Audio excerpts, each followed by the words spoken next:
Olá, bem-vindo ao programa Fala Jurídica. Hoje nós vamos entrevistar um jovem Dr. Talon e que eu considero uma das mentes brilhantes do nosso estado a nível intelectivo e mais do que isso eu considero um profundo crítico do sistema judiciário criminal. E o que mais me acercou ao convite do Fala Jurídica é a sua visão horizontal e vertical do direito, principalmente hoje, nessa conturbação, nessa afronta de poderes, e muitas vezes nós queremos buscar um pensamento jovem, né? Porque não que os homens de cabelo branco não tenham pensamento, muito pelo contrário, eles têm um fundamento, mas é preciso ver novas luzes. Então, Dr. Talon, satisfação de estar aqui no Fala Jurídica, na TV Informativa do Vale, e eu começo com uma pergunta, né? Bem profunda, né? Montesquieu dividiu os três poderes, né? E hoje, a gente vê hoje com uma posição do STF contra o Senado, né? Caçando de forma imediata o presidente do Senado e, ao inverso, nós temos uma resposta de não cumprimento disso. Eu começo a indagação e bem-vindo ao nosso programa, doutor. Muito obrigado, Marco. É uma grande honra estar aqui. Aceitei de pronto o convite que você me fez. E eu não te disse isso nos bastidores, mas um dos motivos de eu ter entrado na advocacia criminal, ter saído de um cargo público, foi muito pela sua influência. Eu me lembro de um júri que o senhor fez lá em Encantado. Na época, como defensor público, eu assisti aquele júri.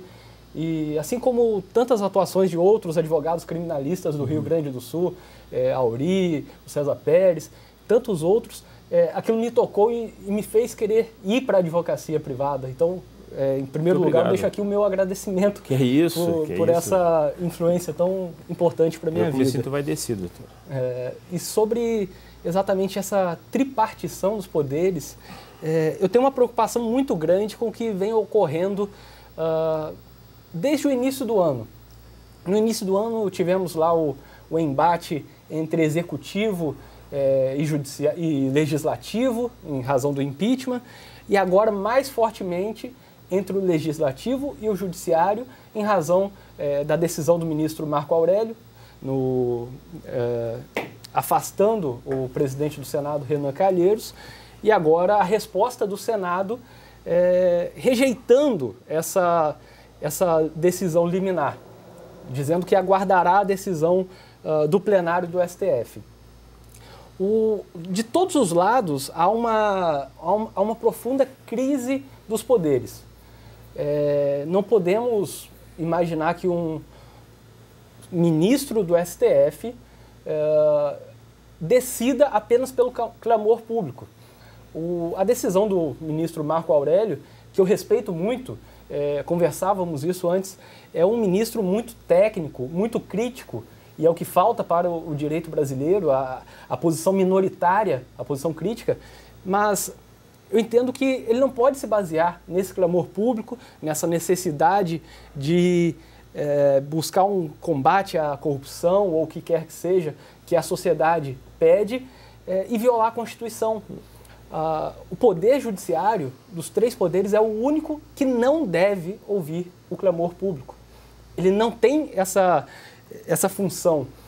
No artigo 2º da nossa Constituição, temos lá que são poderes da União, independentes e harmônicos entre si, legislativo, executivo e judiciário. Parece uma ordem aleatória, mas não é. O legislativo é onde tem a maior representatividade, onde há a representação da parcela da sociedade. O executivo, por sua vez, em razão da maioria, tem também uma grande parcela de representação. Mas o judiciário, ele tem uma representação, uma vontade popular apenas indireta. Porque é ele que deve lutar contra o clamor público, se necessário, se for uma questão de legalidade ou principalmente de constitucionalidade. O STF e o judiciário em geral não passam por eleição, isso não é um demérito, é apenas um critério utilizado, mas entram mediante uma escolha do chefe do executivo, legitimado pelo voto, e do legislativo pela sabatina do STF, do Senado. Sendo assim, ele não entra com a função de representar o povo. O judiciário não tem essa função. E isso é necessário para que ele combata a maioria se necessário. Se hoje está havendo uma força da maioria pedindo prisão de políticos ou qualquer outra coisa semelhante, devemos pedir ao judiciário, devemos acreditar que o judiciário manterá uma posição minoritária se necessário, indo contra o clamor público se necessário. Então eu vejo com muita preocupação tanto a decisão do ministro Marco Aurélio, do STF, afastando quando, na verdade, não há esse fundamento constitucional. É uma decisão que, na minha opinião, deriva apenas do clamor público, das recentes manifestações de domingo, e principalmente viola a presunção de inocência. O fato de o presidente do Senado, Renan Calheiros, ser réu, não significa que ele será condenado. E tampouco significa que ele exercerá a presidência. É uma linha sucessória, mas que no momento é apenas imaginária. Não há um fato concreto para que ele exerça a presidência após a eventual viagem do presidente da República, chefe do Executivo, e do presidente da Câmara. Então é apenas uma ilação. E ao mesmo tempo é muito preocupante a decisão do Senado de descumprir uma ordem judicial. Abre um precedente perigosíssimo. Quando temos um poder desrespeitando uma decisão de outro poder, ainda que uma decisão monocrática, ainda que uma decisão sem cunho constitucional, eivada de inconstitucionalidade, de falta de fundamento, é algo muito preocupante, porque isso abre uma brecha para uma desobediência civil. Teremos legitimidade a partir daí para que qualquer poder, para que o prefeito de uma cidade descumpra uma decisão do juiz e por aí vai. Então é muito preocupante essa crise institucional, assim como em outras escalas menores. No caso da Operação Lava Jato, é preocupante ver um juiz expedindo nota oficial sobre um projeto de lei que está sendo analisado no âmbito federal. O projeto de lei de abuso de autoridade ou das medidas contra a corrupção. Eu acredito que devemos buscar mais fortemente esse afastamento. Se é por eventual, como eu posso dizer, eventual forma de resposta, o que o Senado está aprovando leis ou projetos que tendam a diminuir as prerrogativas de judiciário, do Ministério Público, mesmo assim ainda não se legitima uma resposta inconstitucional por meio de outro ato inconstitucional. Não se tenta estabelecer, não se tenta legitimar a barbárie por meio do caos e vice-versa.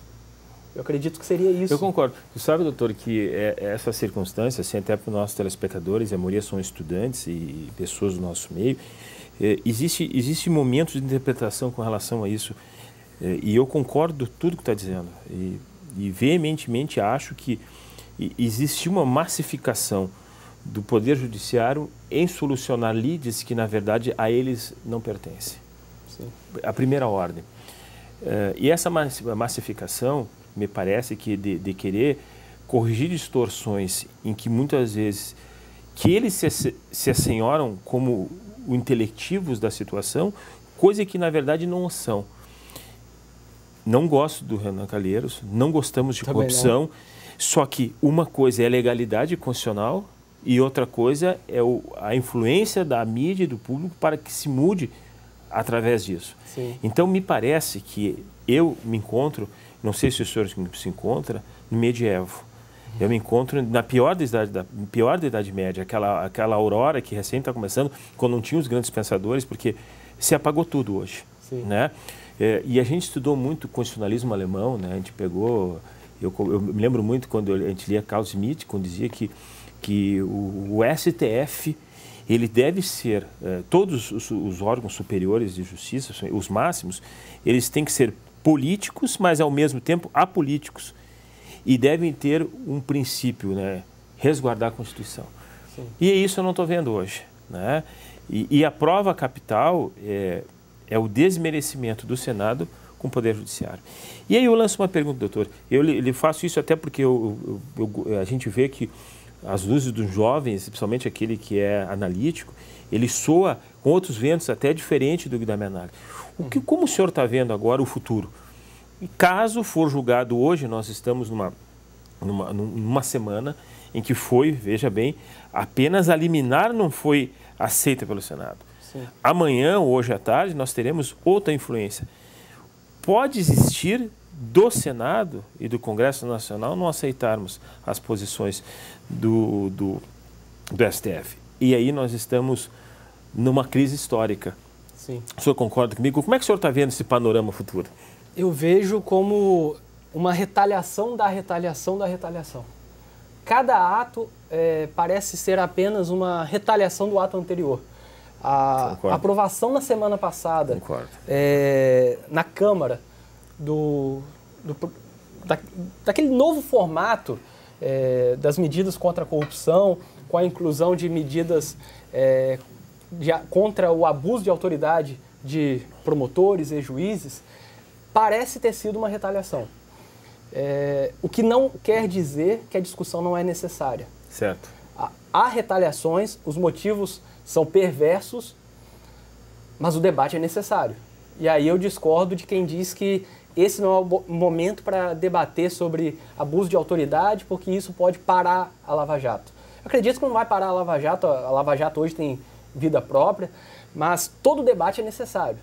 É necessário debatermos o que está acontecendo com juízes fazendo condução coercitiva quando não tem previsão nenhuma. A previsão é de que o réu pode ficar em silêncio durante o interrogatório e pode não ir. Na fase judicial ele pode não ir, simplesmente não ir para a audiência, para o interrogatório, é revel e acabou. Isso aí. Até no júri, pena capital, ele não precisa comparecer na solenidade. E qual a necessidade então de usar a força policial para levar aquele indivíduo até a polícia ou até o judiciário para depor, sendo réu? Não estou falando da testemunha. Testemunha, evidente, é cabível. Agora, para chegar lá e permanecer em silêncio, que é o direito dele, é algo muito preocupante. Então, por isso que deve ser debatido no plano legislativo, mesmo que isso ofenda o judiciário. Deve-se debater o abuso de autoridade, deve-se debater as medidas, as prerrogativas da advocacia que estão sendo muito violadas atualmente. E agora, recentemente, a Câmara aprovou a criminalização da violação de prerrogativas, alteraria o estatuto da OAB para prever como crime de pena de 1 a 2 anos a violação das prerrogativas pelos delegados, promotores e juízes. Isso é importante e não pode ser visto como mera retaliação. O momento exige o debate. O debate é sempre necessário, não interessa o momento. Não interessa se está sendo violado o direito do Renan Calheiros, que, acredito, 99% da população gostaria que ele fosse condenado, gostaria que ele fosse preso. Não há problema nenhum nisso. O problema é passar por cima das regras do jogo para chegar a esse fim. O problema é utilizar a prisão preventiva como se fosse uma prisão já como condenação. Isso a gente está vendo muito na Lava Jato, alguns que não estão ainda, não estão violando a ordem pública, não estão pondo em risco a aplicação da lei penal, mas estão sendo presos numa execução antecipadíssima da pena. Isso é muito preocupante. Então, isso deve ser debatido. É abuso de autoridade receber uma denúncia sem justa causa? Comprometer a vida de alguém, denunciar. Imagine qualquer um de nós, estamos lá na nossa vida tranquila, de repente acontece como naquele livro de Franz Kafka, O Processo. O indivíduo é preso sem saber por qual motivo, sem provas de que ele praticou algum crime, e ninguém diz para ele o que é. Então, será que isso não seria abuso de autoridade? Tem que ter essa discussão. O momento é realmente o da maior crise institucional que eu me lembro de ter estudado. Eu não me lembro se, enfim, eu sou de 1988, mas eu não me lembro se antes disso houve algum período em que os poderes descumpriam mutuamente e se atacavam mutuamente. Isso que é o mais preocupante. A preocupação do que vai acontecer, enquanto a gente está gravando aqui, o STF está para decidir, pelo plenário, a situação do caso Renan Calheiros. Pois bem, e se for decidido pelo plenário, o que provavelmente será, o afastamento? E se o Senado descumprir esse afastamento? Qual vai ser a retaliação seguinte? Houve, em alguns casos, a retaliação, talvez pelo judiciário, pela questão da discussão dos supersalários, que agora é algo muito discutido na Câmara, no Senado. Os supersalários do STF, do judiciário em geral, desembargadores, juízes ganhando muito além do teto constitucional. E a partir daí o judiciário toma medidas de retaliação contra o legislativo. Decisões inconstitucionais como essa do Renan Calheiros, que eu não defendo. Na verdade, é importante que se frise isso, né? É importante que se frise isso. Eu não acho, sinceramente, que o Renan Calheiros é inocente. Eu não acredito nisso. De nenhuma das acusações, são várias. Mas eu acho que ele deve ser condenado de acordo com a regra do jogo. E principalmente afastado do Senado lá na frente de acordo com a regra do jogo. Eu acho que essa é a principal questão dessa crise institucional. Até onde serão afastadas as regras do jogo? Tu sabe, doutor, que eu estava pensando nisso aí, tu falou, e me lembrei muito, falou Kafka, me lembrei de Camus, quando ele fez aquele livro, agora não me lembro o título do livro, entendeu? Mas é mais ou menos assim, que é a respeito de um julgamento de um filho que não vai ao enterro da mãe, né? E não indo ao enterro da mãe, ele está sendo apontado como único suspeito, e sendo suspeito, o promotor vai e acusa, dizendo onde já se viu uma pessoa no julgo, numa situação dessa que morreu a mãe, e o juiz, olha, quem sabe tu confessa essa situação para ser mal, e o advogado diz, eu tenho pouca defesa. Resumindo, o cidadão é condenado, né? E aí nós entramos num setor que eu me apavoro muito nisso, são essas delações, né? Onde se criou uma estrutura acusativa, né? Não julgadora, mas acusativa, porque nós não temos aí parâmetros de juízes e muito menos advogados, porque os advogados eles têm que aceitar assim, ou delata ou preso será, e preso já está. Então esse dilema eu fico pensando, acabou a justiça escolar acadêmica que nós estudamos. Veja bem, vamos pontuar. Pode ser que seja uma nova justiça, na qual eu não compreendi e não me vejo inserido nisso, né? Eu não posso aceitar, e nós tivemos, e o senhor teve casos, e a gente vai ter casos, de que hoje a regra é, quem sabe você delata e tu tem a benesse, se esquecendo que essa própria lei, a criadora dessa lei, foi para combater uma máfia organizada. Sim. Na Itália, nos idos de 70, 80. Sim. Onde o crime era operante, onde, na verdade, a vida e morte de juízes, que ali teve juiz que morreu em nome disso aí, era operado nesse sentido, daí transmutando para cá no cenário nacional. Eu não consegui entender até hoje, doutor, e quero que o senhor me explique, até para o senhor ser jovial, e até porque o senhor é operador de mundos virtuais, que eu muitas vezes não tenho acesso, que a rapidez de informação é muito longa. Como fica essa postura dessa nova justiça de delação? Porque é justiça. A gente pode dizer que nós não podemos se conformar com ela, mas Sim. é uma justiça aplicada. Como fica essa questão da delação? Como é que fica a partir de então? Porque já está sendo hoje jurisprudenciada e aplicada, auto-aplicada. Como fica agora, daqui para frente, com essa delação?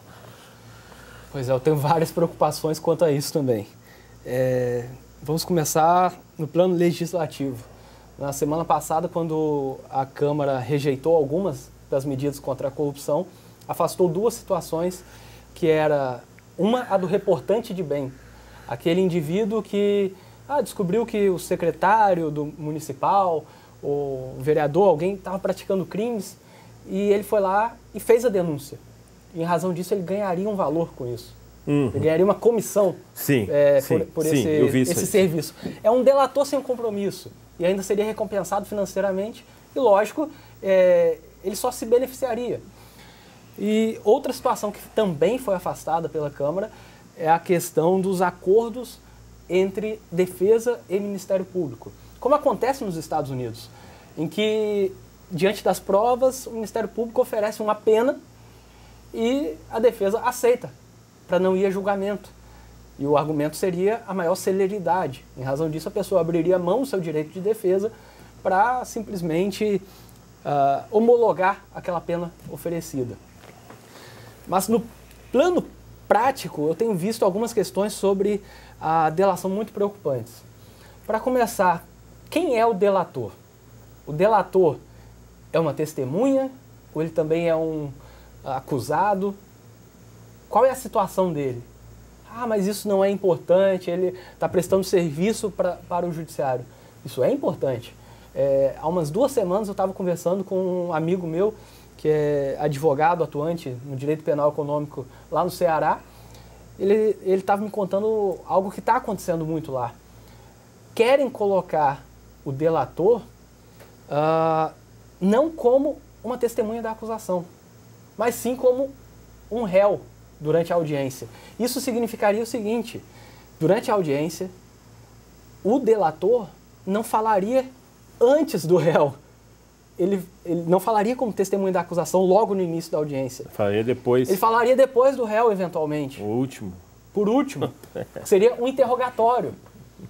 E aí teríamos uma testemunha da acusação que está ali comprometida com a acusação, que tem que falar sobre elementos de acusação, falando após o réu. E aí o interrogatório voltaria a ser um ato quase que de início. Não, mas pelo que está dizendo, findou. Porque daí a carga do contraditório vai totalmente para o Ministério Público. Totalmente. E tu sabe, doutor, que isso nem a Inquisição era assim. Sim. E no início era nem assim. Torquineira, que eu acho que o pior dos inquisitores ia aceitar isso. Sim. Porque, veja bem, na verdade, ele tem um valete, né? Ele tem a carta na manga, exatamente. Né? E aí, nessa conversa com esse amigo meu, eu disse, para mim é óbvio que o delator é sempre testemunha da acusação. Não pode ser tratado como um réu, porque ele não está se defendendo. Claro. Ele já abriu mão dessa defesa quando fez a delação. Claro. E isso que você me disse sobre a questão de todos estarem nessa vontade acusatória, o processo se tornar muito mais um instrumento de acusação do que de defesa, é preocupante quando pensamos na paridade de armas. Uhum. Hoje, quem acusa? Temos a polícia militar, que pratica atos de acusação quando prende, quando junta os elementos iniciais para a formação de um inquérito policial. Temos a Polícia Civil, também paga pelo Estado. Temos o Ministério Público, que é objetivamente uma parte. Temos o juiz, que produz prova de ofício. O juiz que, durante uma audiência, ele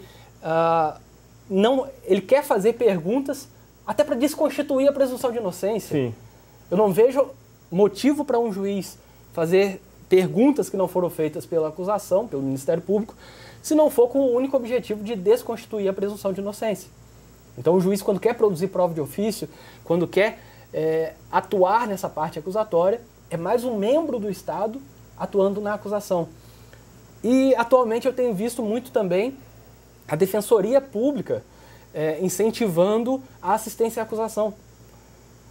Então imagine a seguinte situação: nós que gostamos de júri, chegamos para um júri, dia do plenário, temos lá a testemunha rolada pela acusação, é um policial militar, outro é um policial civil, pago pelo Estado, outro é o promotor fazendo a acusação, outro é um juiz fazendo perguntas, às vezes querendo desconstituir a presunção de inocência, e ainda podemos olhar para o lado e ver a Defensoria Pública também, mediante recursos do Estado, fazendo assistência à acusação. Sobra nós, advogados, do lado da defesa. A única parte privada desse sistema seria a defesa. A defesa. Porque hoje acusar se tornou algo bonito, parece. Parece que há uma criminalização da defesa. Me parece, doutor, que sabe o que eu consigo, juntando o que está dizendo, que nós voltamos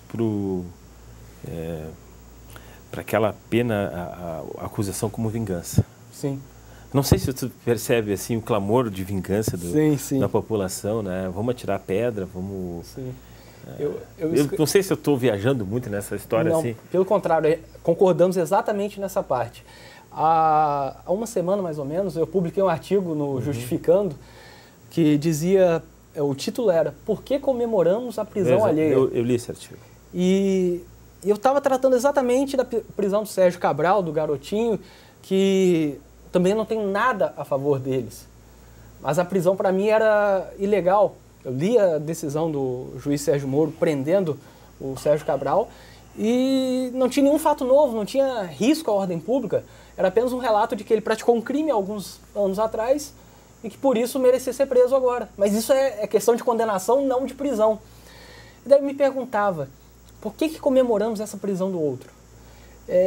Parece que estamos vivendo aqueles tempos de sacrifício. Sim. Parece que quando jogamos alguém para a prisão, temos ali um sacrifício para os deuses, buscando a melhor safra possível de milho. Eu resumia lá no final do meu artigo. O único motivo para comemorarmos a prisão alheia é pela safra do milho. Não há outro motivo. E o pior de tudo, essa sede da vingança é tão grande que as regras estão sendo alteradas. Estamos nos preocupando com uma regra quando já tem outra implícita muito pior. Conversávamos aqui antes do programa sobre a questão da decisão do STF sobre a execução antecipada da pena. A execução da pena após a decisão de segunda instância. No início do ano, o STF decidiu lá no HC, se não me engano, 162, 292, em fevereiro, que seria cabível a prisão após a decisão do Tribunal de Justiça, mantendo a condenação. Até aí não era vinculante. Vem o STF em outubro, em duas ADCs, ações declaratórias de constitucionalidade, a 43 e a 44, e decide a mesma coisa, agora em liminar de controle de constitucionalidade. Estamos todos preocupados com isso, porque não há o que fazer, não há uma defesa para isso. Eu vi o programa anterior que o senhor fez com o Américo Leal, ele falando sobre isso. Imagina um advogado tão experiente quanto ele, vendo uma situação dessa, em que atualmente não há defesa. Só que antes disso ainda há uma situação muito pior que poucos estão enxergando, que é a situação velada da execução antecipadíssima da pena. Agora estamos prendendo como mera execução da pena durante o processo. Não, e uma execução provisória, né? Uma execução provisória. Porque é dito nos PECs, processo, execução provisória. Exatamente. Então, e se ele for inocentado? Exatamente. A pergunta é, e se ele for inocentado? Pois é uma execução de uma pena durante o processo. E não é nem depois da sentença. E isso vale para vários casos. Esse do caso do garotinho, do Sérgio Cabral e tantos outros. Inclusive, a recente decisão do TRF4, que analisando o primeiro recurso da Operação Lava Jato, reformou a decisão inteira. Sim. E aí um dos presos ficou lá vários meses sofrendo com isso, teve a decisão alterada. E salvo o juiz, eu não sei se esse preso que ele se separou da mulher, perdeu o emprego, toda a projeção de carreira que ele tinha foi levada ao limo.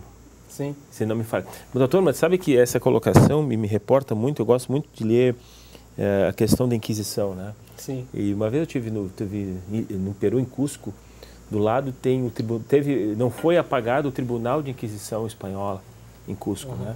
E daí tu vai para a Espanha, existem os tribunais de Inquisição muito pequenos, assim, ao lado das igrejas antigas.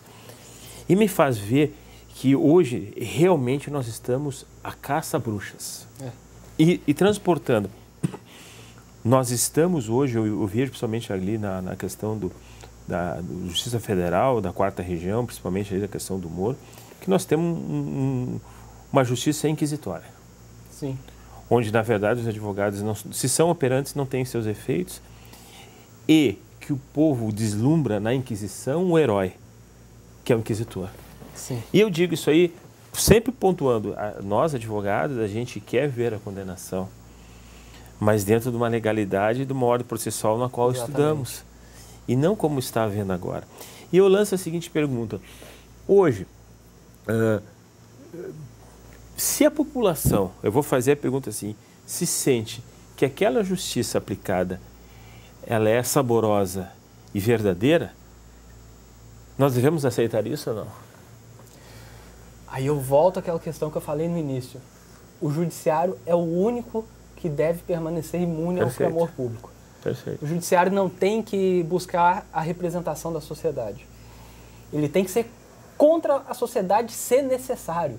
Tem que ser contra a maioria do povo, se necessário. Perfeito. Porque o único controle que temos para preservar a minoria é exatamente o controle pelo judiciário.